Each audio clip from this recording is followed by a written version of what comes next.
लेकिन बड़ा मजबूर हूं, तो असल तो उससे पूछना चाहिए।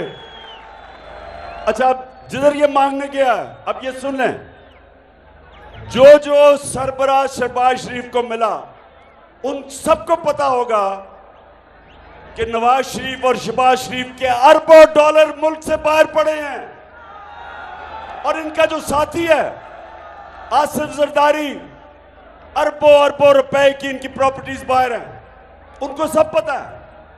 तो उनके सामने जब मांगने गए तो यही होना था। अच्छा, अब ये कल मिला है, ये जरा गौर से देखें पाकिस्तानियों, मैं आपको क्यों कह रहा हूं कि आपने मेरे से मिलके, मेरे साथ मिलके हकीकी आजादी की जद्दोजहद जहाद करनी है। मैं इसलिए कह रहा हूं कि मांगने वाले की दुनिया में कोई, अंग्रेजी में, लेकिन मैं बाद में आपको बता दूंगा वो क्या कहता है। ये जरा गौर से देखें इसको। Generous.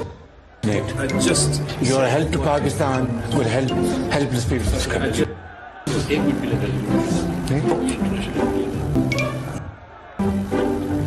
Well, I told you that great human being, Sikh General,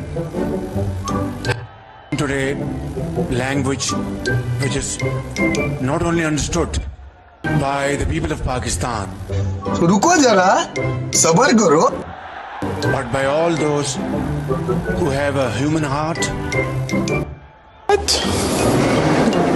Bro, what are you